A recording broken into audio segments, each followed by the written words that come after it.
Pada masa kekhalifahan Umar bin Khattab, salah satu pasukan kaum muslimin dikirim ke wilayah Syam dan sekitarnya. Dalam peperangan itu, Abdullah bin Hudhafah tertangkap dan dibawa ke hadapan Kaisar Romawi, Heraklius. Raja Romawi telah mendengar bahwa ini adalah salah satu sahabat Muhammad Shallallahu Alaihi Wasallam. Maka ia ingin menghina Islam dan menguji iman Abdullah.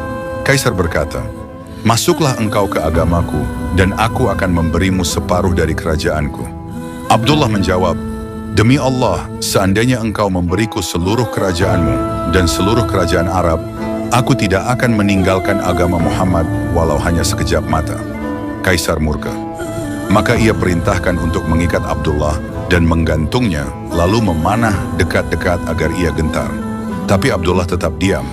Lalu Kaisar perintahkan agar ia dilemparkan ke dalam bejana besar yang berisi minyak mendidih. Di hadapan Abdullah, seorang muslim dilempar lebih dahulu dan tubuhnya langsung hancur. Abdullah dibawa mendekat, tapi ia tetap tidak gentar. Ketika tubuhnya diangkat ke atas bejana, ia menangis.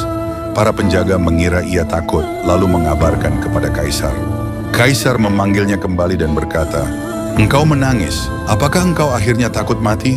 Abdullah menjawab, "Aku tidak menangis karena takut mati. Aku menangis karena aku hanya punya satu jiwa. Andai aku punya sebanyak rambut di tubuhku nyawa, maka semuanya akan aku persembahkan di jalan Allah dan demi mempertahankan Islam."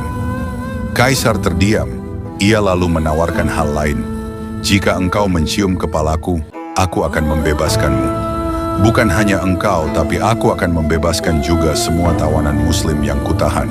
Abdullah diam sejenak, lalu berkata, "Kalau begitu, aku akan melakukannya demi kaum muslimin." Lalu Abdullah mencium kepala Heraklius dan seluruh tawanan muslim dibebaskan. Ketika ia pulang dan menceritakan peristiwa itu, Umar bin Khattab bangkit berdiri, mencium kepala Abdullah di hadapan kaum muslimin, lalu berkata, "Wajib bagi setiap muslim mencium kepala Abdullah bin Hudhafah." Abdullah bin Hudhafah adalah seorang sahabat yang tidak dikenal karena pidato atau fatwanya, tapi dikenal karena tegaknya prinsip dalam saat paling berbahaya. Ia tidak menjual imannya meski nyawanya di ujung kematian. Dan ketika harus mencium kepala musuh demi menyelamatkan ribuan muslim yang tertawan, ia rendahkan dirinya demi mengangkat derajat saudara-saudaranya. Dan itu bukan kehinaan, itu keagungan yang dikenang hingga hari ini.